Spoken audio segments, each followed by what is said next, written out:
Don't embarrass me in front of my family. That's what he whispered before we got out of the car, as if I were some unpredictable child he needed to manage. His words weren't loud, but they landed with weight, right between my ribs. I looked at him, unsure whether to laugh or ask what exactly he was afraid I'd do. But I said nothing. Just nodded. Because I had already chosen my reply hours earlier when I opened the drawer and pulled out the one thing he hated most, the silver watch. The one he swore was fake when he found it in my jewelry box. The one my late grandfather gave me on his last birthday, saying, "You'll know when to wear it." I had waited years for the right moment. And tonight, I wasn't wearing it for attention. I wore it as armor. As a reminder. As a soft rebellion wrapped in polished metal. We stepped into his parents' house, all smiles and candles and overcooked salmon. His mother kissed my cheek with cold lips. His father gave me that look again, like I had snuck in through the back door of their perfect little bloodline. I smiled politely, took my coat off, and let the watch glint under the chandelier. He noticed immediately. His jaw tightened. But he didn't say a word. Because he knew. I wasn't here to perform. I wasn't here to obey. I was here to be seen, exactly as I am. The dining room was a theater, and I had been cast as the quiet, polite guest, the woman good enough for now, but never quite enough for forever. The table was dressed in white linen and judgment, every plate precisely placed beside a side-eye or a smirk. His sister leaned in, pretending to compliment my dress while asking where it was from, her tone flat and rehearsed. I answered with a soft smile, knowing she wouldn't recognize the designer even if I told her. His mother kept eyeing my wrist. As if something was off. As if she sensed the small detail didn't fit their version of me. The watch shimmered with every gesture, subtle but impossible to ignore. "That's quite a bold accessory," she finally said, her wine glass pausing. Midair. "It was a gift," I replied, simply. I didn't flinch. I didn't over-explain. I didn't downplay the value. He cleared his throat, tried to shift the topic, but the tension already bloomed like a stain on a white napkin.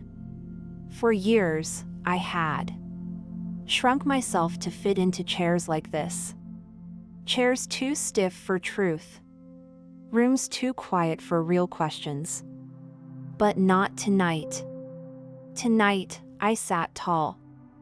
I passed the bread. I laughed when something was funny, and I didn't when it wasn't. And each time I moved my hand, the metal caught the light, and I caught their eyes. Let them wonder. Let them talk later. I had no need to prove anything. The watch was all ready.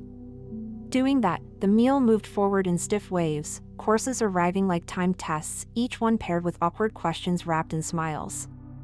"So, what do you do exactly?" his aunt asked, eyes flicking between me and the roast chicken. I answered calmly, explaining my work, my projects, my recent promotion. But her expression didn't change. They weren't really listening. They were measuring. Calculating how someone like me ended up in their curated world. And he just sat there, occasionally squeezing my thigh under the table, his silent way of saying, "Stay in line." But the more I sat, the more I realized something. That changed everything. I didn't want a seat at this table if it required me to shrink. I didn't want to be tolerated. I wanted to be real. Seen. Respected. And not just when it was convenient. Toward the end of dinner, his father reached for the wine bottle near me, and his eyes fell on the watch. He froze for half a second. "That's familiar," he said slowly, like trying to remember something buried. I looked at him and smiled. It should be. It belonged to someone who taught me the value of timing. The room went quiet. I didn't elaborate. I didn't need to. He looked away. My partner's jaw locked again, but he didn't dare speak. Not here. Not now. And in that silence, something inside me clicked, more certain than ever. I wasn't the one being tested anymore.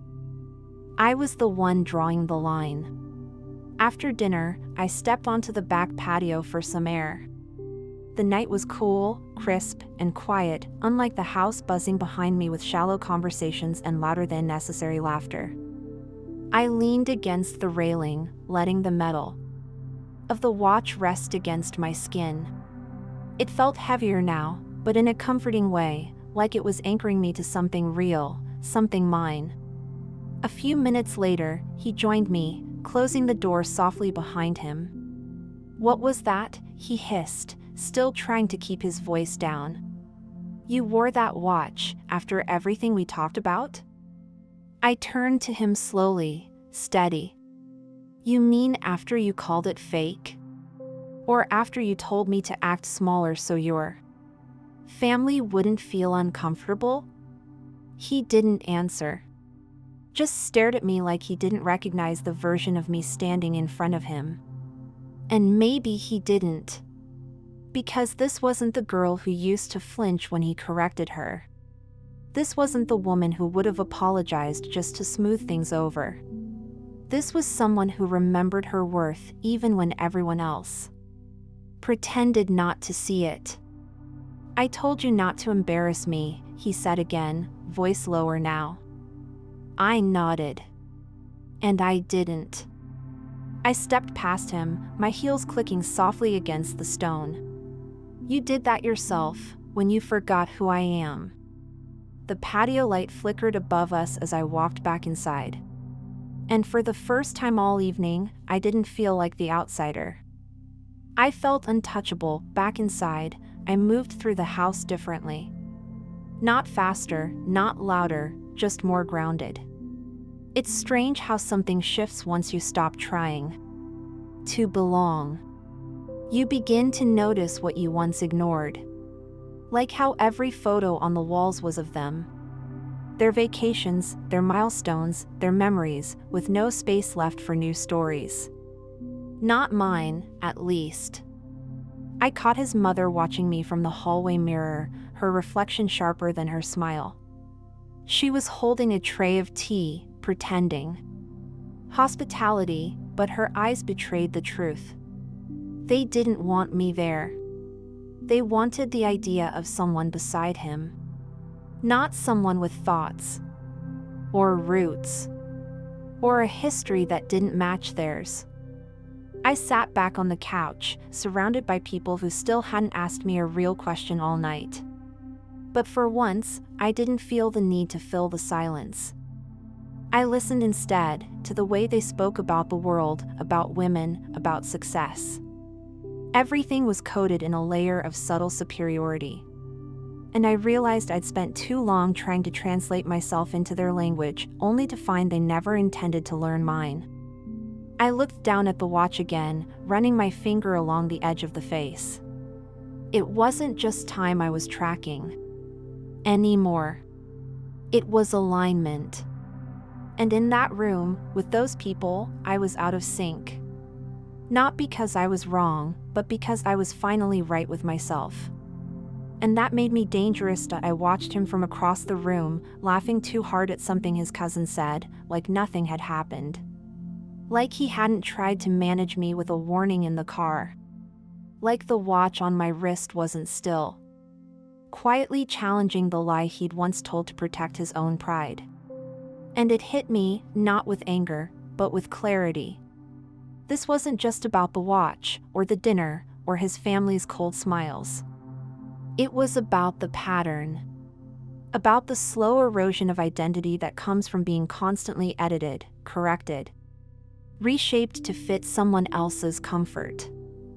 I had allowed pieces of myself to shrink in order to make him feel bigger. My voice. My stories. Even how I dressed. But tonight, the spell broke. Not with shouting, not with a scene, just with presence.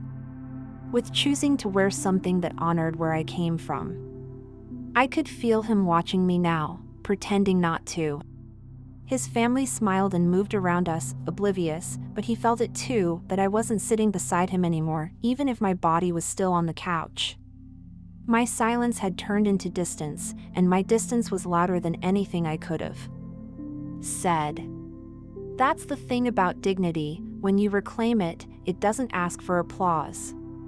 It simply returns, one steady choice at a time. I crossed my legs, lifted my glass, and looked directly at him. Not with spite, but with something stronger. Certainty. The next morning, the house was quieter than usual. He moved around the kitchen with a forced calm, clinking his spoon against the coffee mug like it owed him an explanation.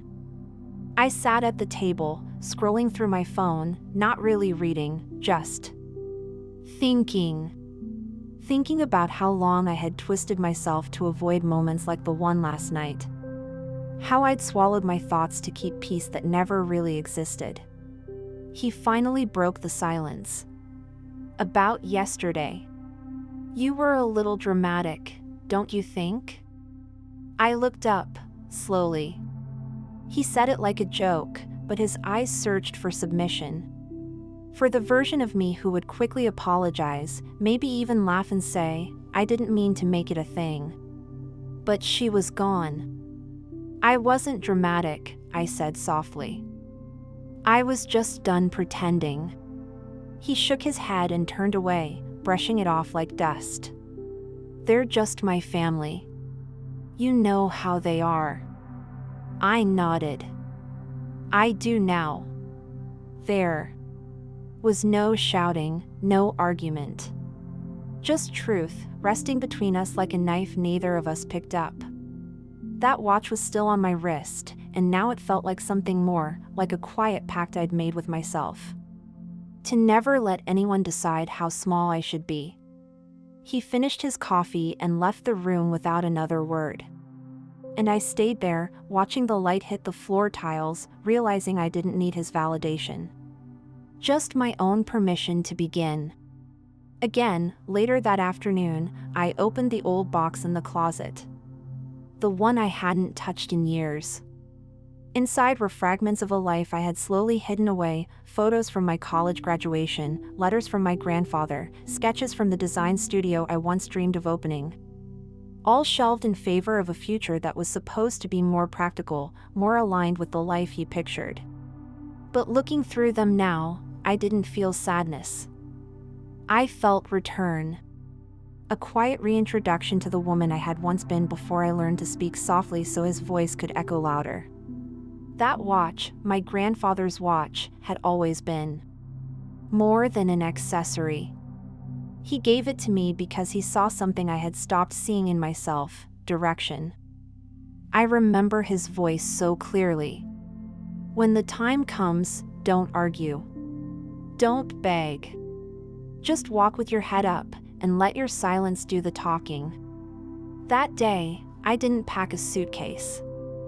I didn't make a dramatic exit.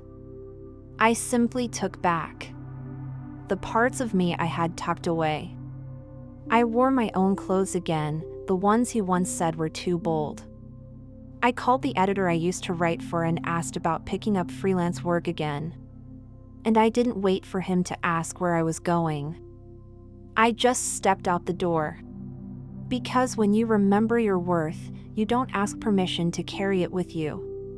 You just wear it and let the world adjust. Stop be by the time the sun began to set, I found myself standing in front of a small bookstore I used to visit before life got complicated. The sign hadn't changed. The same uneven wooden letters. The same faded awning. And yet, it felt like a portal, like I was stepping not into the past, but into the version of myself I'd postponed. Inside, I wandered slowly, touching the spines of books I once loved, ones I'd quoted in essays, in conversations that mattered. It reminded me that knowledge, imagination, and voice had once been my currency. not silence, not compromise. I picked up a worn copy of a poetry collection and felt something shift. I wasn't angry anymore, just awake. On the walk home, I passed a mirror in a boutique window and caught my reflection, watch still gleaming. Posture taller, eyes steady. Not flashy. Not defiant. Just whole. When I reached our street, I stopped in front of our house, but I didn't go in. I crossed to the sidewalk across the way, where the keys in my bag unlocked a door he didn't know about. A small place. Mine. Bought in my name, with money I earned. He had once said, "You don't need to work, I provide." And maybe that was true. But what he never understood was that I wasn't trying to be provided for. I was trying to be respected. And sometimes, the most graceful form of rebellion is not confrontation, it's independence in plain sight. From the window of my new place, I could see his house across the street. Same flower beds I used to plant in the spring. Same porch light I always left on when he stayed out late. But the house felt smaller now. Not physically, but energetically. Like it had shrunk to fit the narrowness of the life I had once built inside it.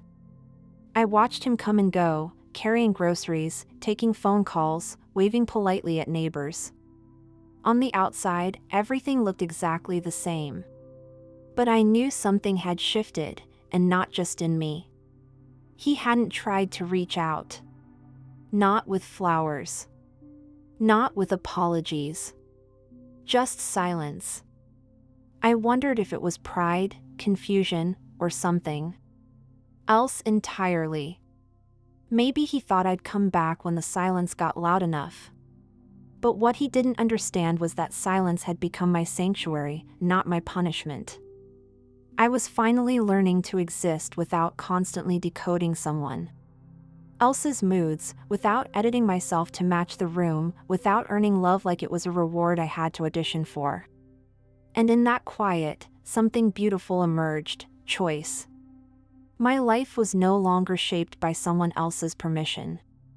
It was shaped by my decisions, simple, intentional, and mine.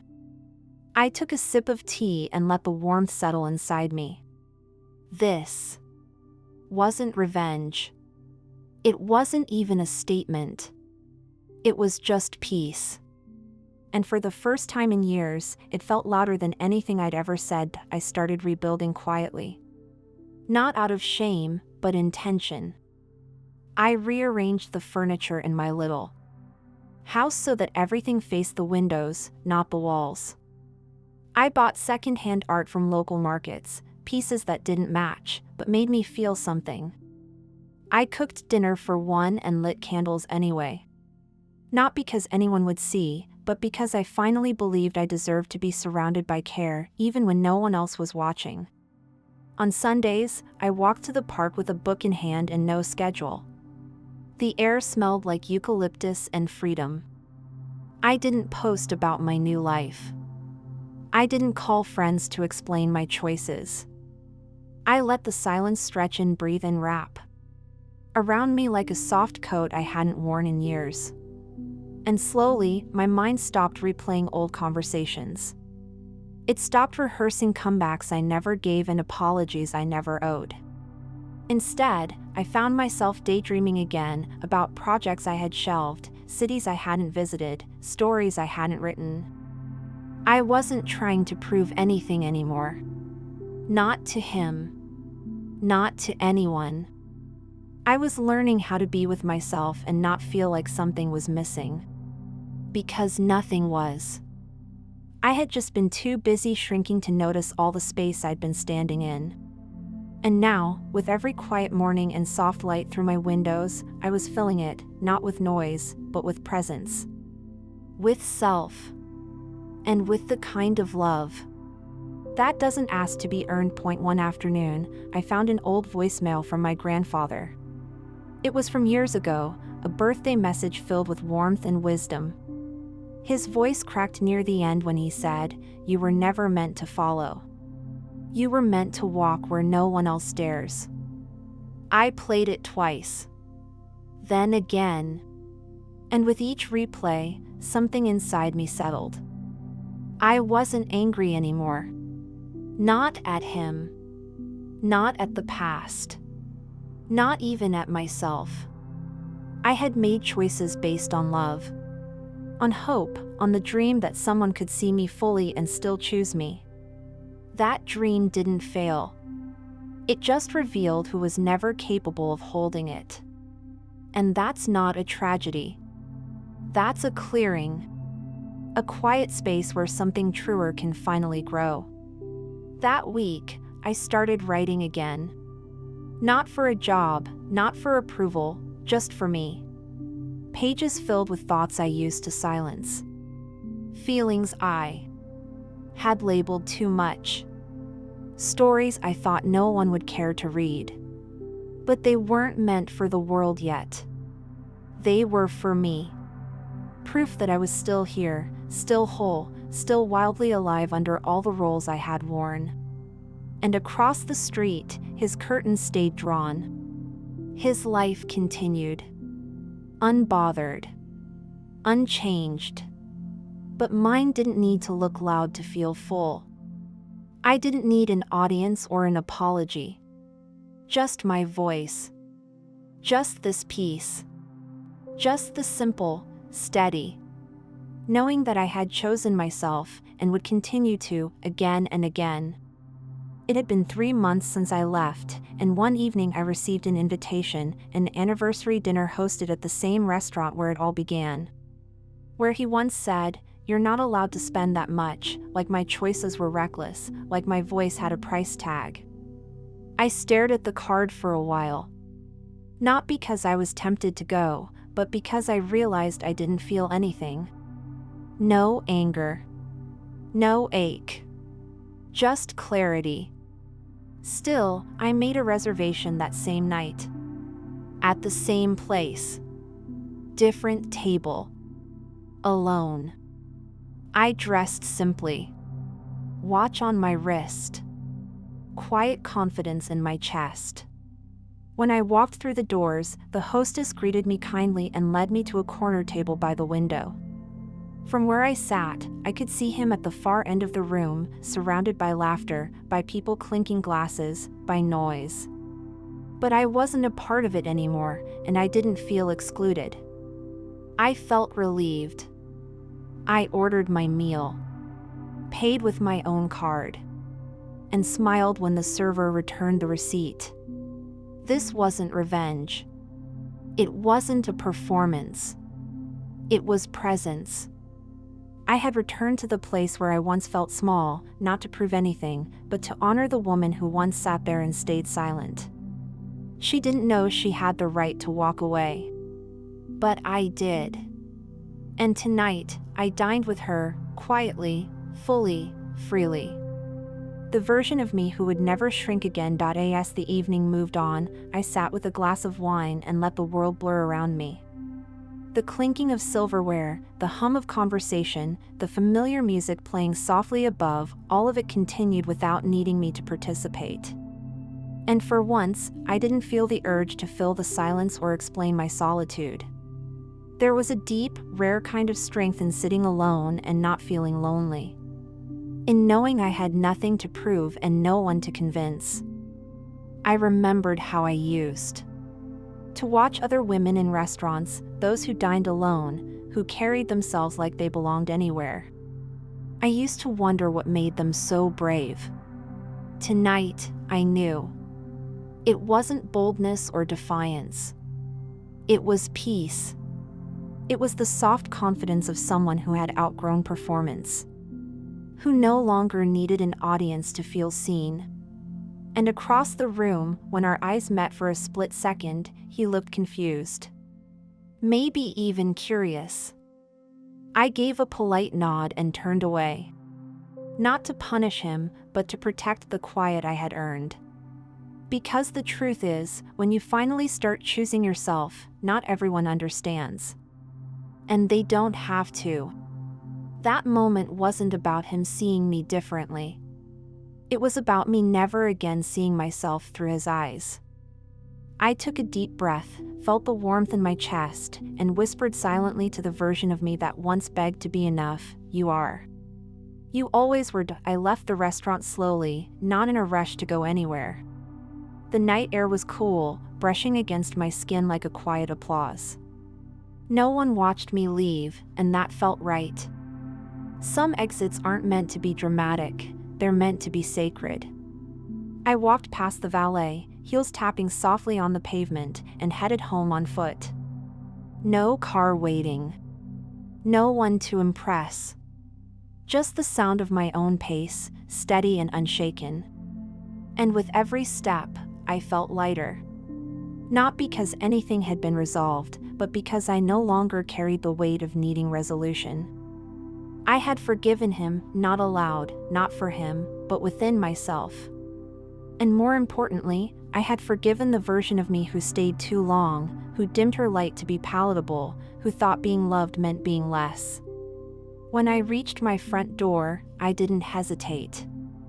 I turned the key, stepped inside, and closed it behind me, not to shut the world out, but to come home to myself. I lit a candle. Not out of habit, but as ritual. A quiet declaration that peace lives here now. That I do. Fully. Undivided. I looked at my reflection in the hallway mirror, hair windblown, eyes soft, shoulders relaxed. I didn't need anyone to call me powerful. I had become it. Quietly. On my own terms. And in that silence, something echoed back so clearly it almost felt spoken. You never needed permission. Only remembrance.